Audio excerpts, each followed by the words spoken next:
হক আল্লাহ লিখসাই, আল্লাহ সত্য, আল্লাহ এই মানবের মধ্যে প্রতিষ্ঠিত। আউযুবিল্লাহি মিনাশ শাইতানির রাজিম, বিসমিল্লাহির রহমানির রহিম। এই যে আয়াতটা পড়া হলো, এটা দুইটা পার্ট। আউযুবিল্লাহি মিনাশ শাইতানির রাজিম, এটা আমার নফসে আম্মারাত থেকে বলেছে যে শয়তান থেকে আমাকে পানা দাও। বিসমিল্লাহির রহমানির রহিম, এটা আমার নফসে রহমানিয়া থেকে বলেছে তোমার রহমত আমার উপরে বর্ষণ করো। এখন এই যে রহমত চাওয়া বা পাওয়া, এটাই তো মূল টার্গেট আমাদের। সাধনাটা কি, এটা আগে জানতে হবে। আমরা সাইজি লালনের ধামে আসি, লালনের পোশাকে আমরা রঞ্জিত হই, আসলে সাধন তত্ত্বটা কি এইটা আমরা বোঝার চেষ্টা করি না। এর আগে একদিন আমি ধামে বসে বলেছিলাম, হয়তো আপনাদের মনে আছে, যে মেকআপ মাখালেই সাধু হওয়া যাবে না, সাজলেই সাধু হওয়া যাবে না। সাধু শব্দের অর্থটা হচ্ছে শুদ্ধ মানব। এই শুদ্ধতাটা কি, আমার দেহের কোন অংশটা আমাকে শুদ্ধ করতে হবে সেটা আগে জানতে হবে।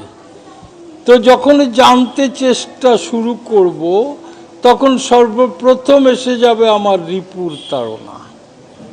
এই দেহে 6টা রিপু বসত করে: কাম, ক্রোধ, লোভ, মোহ, মাত, মাৎসর্য। এই 6টা রিপুর মধ্যে আবার সর্বশ্রেষ্ঠ এবং শক্তিশালী রিপুটা হচ্ছে কাম।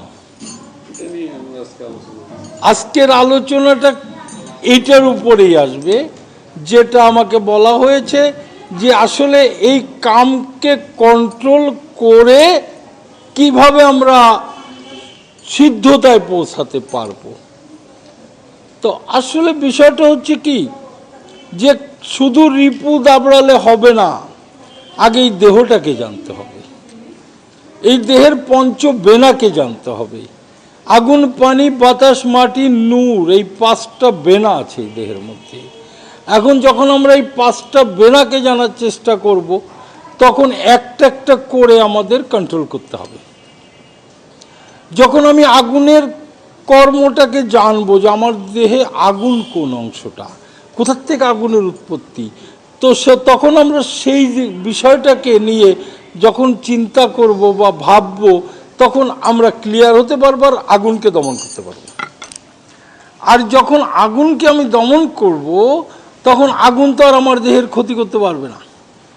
ঠিক এইভাবে 5টা বেনাকে আমাদের কন্ট্রোল করতে হবে। আর এই পঞ্চবেনাকে কন্ট্রোল করতে গেলেই ষড়রিপু আমাকে তাড়না শুরু করবে, তারা চাইবে না যে আমি শুদ্ধ হই।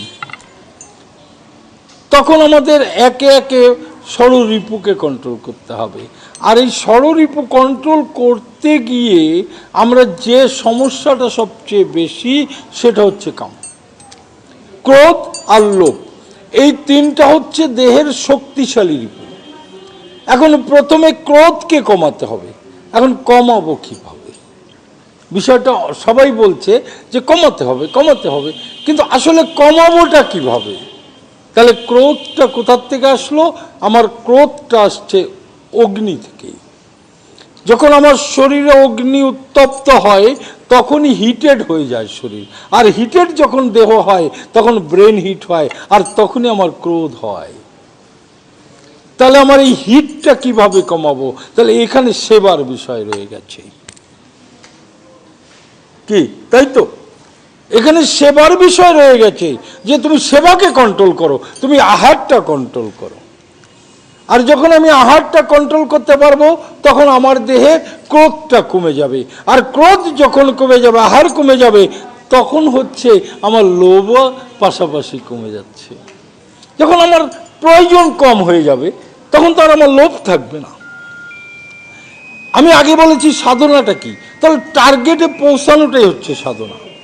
যে আমি একটা অ্যাম্বিশনে রওনা হয়ে গেলাম, একটা অ্যাম্বিশন নিয়ে, যে আমি ওখানে পৌঁছাতে চাই, আর ওখানে পৌঁছাতে গিয়ে পথিমধ্যে যত প্রকার বাধা বিপত্তি আছে সেগুলোকে আমার কন্ট্রোল করে করে যেতে হবে। যদি আমি যেতে পারি আর সেখানে পৌঁছাতে পারি তবেই আমি সাধক। তাহলে এরপরে আসলো কাম। তো কামটা কি? কামটা হচ্ছে এই শরীরের জিঙ্ক বা শুক্রকীট। পুরুষ অঙ্গে হচ্ছে শুক্রকীট আর নারী অঙ্গে হচ্ছে ডিম্বাণু। এখন এই শুক্রকীটকে আমি কিভাবে কন্ট্রোল করব? আমার দেহে যদি শুক্রকীটের উৎপত্তি হয় তবে অবশ্যই সে আমাকে তাড়াবে, তাড়াবে নয় কি? আর সেই তাড়না থেকে আমার মুক্তি পাওয়ার পথ কি? তাহলে শুক্রকীটকে উৎপত্তি বন্ধ করতে হবে, ওই কারখানাটা আমার বন্ধ করে দিতে হবে। কিভাবে বন্ধ করব? তাহলে এখানে সেবার কিছু বিষয় রয়ে গেছে। যেমন মাংস খেলে, জীব আহার করলে দেহে জীবের উৎপত্তি হয়। আমি জীবই আহার করব না, তাহলে জীবের উৎপত্তি হবে কোথা থেকে? এরপরে এই দেহ বায়ু দিয়ে প্রচলিত, আগুন, পানি, বাতাস, মাটি আর নূর বলেছি। তো বাতাসের কর্ম কি? বাতাসের কর্ম হচ্ছে এই দেহটাকে সচল রাখা। আর এই বাতাসকে যদি আমি কন্ট্রোল করতে পারি তাহলে কি হবে? তাহলে আমার দেহটা আমার খুশি মতো চলবে নাকি? এখানে বলা হলো, সাইজুল আলম বললেন যে 6 মাসের এক কন্যা ছিল, 9 মাসে তার গর্ভ হলো, 11 মাসে 3টি সন্তান। তাহলে এই 3টা সন্তান কি আমার দেহে? এটা যদি আমি জানি তাহলে ওই 3 জনকে দিয়ে আমি খেলা করতে পারি। কে করবে তার ফকিরি? এই 3 জনের মধ্যে একজন ফকির হবে। তাহলে ইরা, পিঙ্গলা আর সুষমা। এখন ইরা, পিঙ্গলা, সুষমা, ইরা দিয়ে ওঠে আর পিঙ্গলা দিয়ে নামে, পিঙ্গলা দিয়ে ওঠে ইরা দিয়ে নামে। এটাই বাতাসের ধর্ম। তাহলে সুষমার কাজটা কি? তাহলে ওই বাতাসকে আটকায় রাখা। আর তাই বলেছে কুম্ভক করো, বায়ুর সাধন করো। যদি বায়ুর সাধন করে তুমি বায়ুকে আটকাতে পারো, তোমার আত্মশক্তি বেড়ে যাবে। আর আত্মশক্তি যখন বেড়ে যাবে তখন তুমি যা খুশি তাই করতে পারবে। তোমার কামের উদয় হয়েছে, তুমি বায়ুর দ্বারা, তোমার শক্তি দ্বারা কামকে কন্ট্রোল করতে পারবে নাকি পারবে না? তো সক্রেটিস সে বলেছেন, হো ম্যান নো দ্যাই সেলফ, হে মানুষ তুমি তোমাকে চেনো।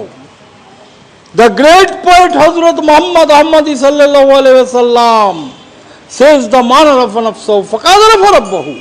যদি তুমি তোমার নফসকে চিনো, তুমি একটা প্রশ্ন আমাকে করেছো যে নফস কন্ট্রোল করব কিভাবে? তা নবীজি বললেন যে তুমি তোমার নফসকে চেনো। তুমি কে? তোমাকে চেনো। যদি চিনতে পারো তো রবকে চিনবে। Read the Gita.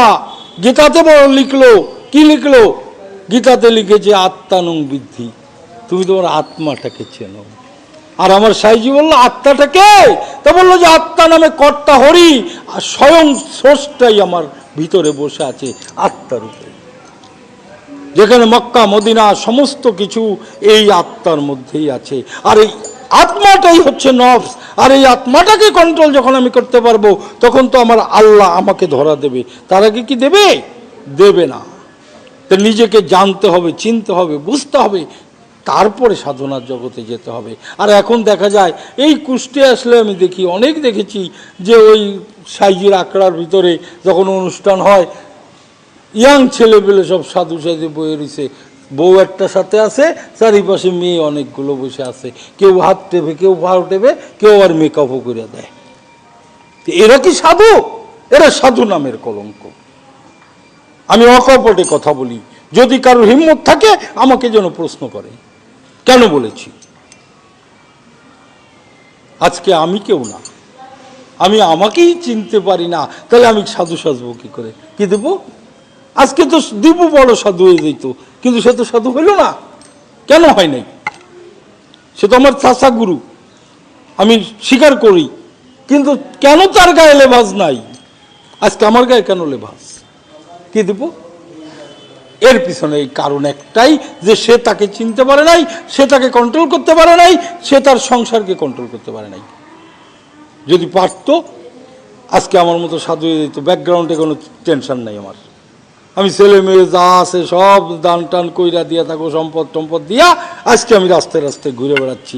আমি শুদ্ধ মানুষ হয়ে ঘুরে বেড়াচ্ছি। এইখানে আসো বাবা, সাজলে হবে না। তাই বলেছে সাধু সেজো না, সাধু হও, নামাজি সেজো না, নামাজি হও। ধন্যবাদ সবাইকে। আবার আর একদিন অনেক কথা বলবো, যদি সাইজি আমাকে কৃপা করে। গুরুর জয় হোক।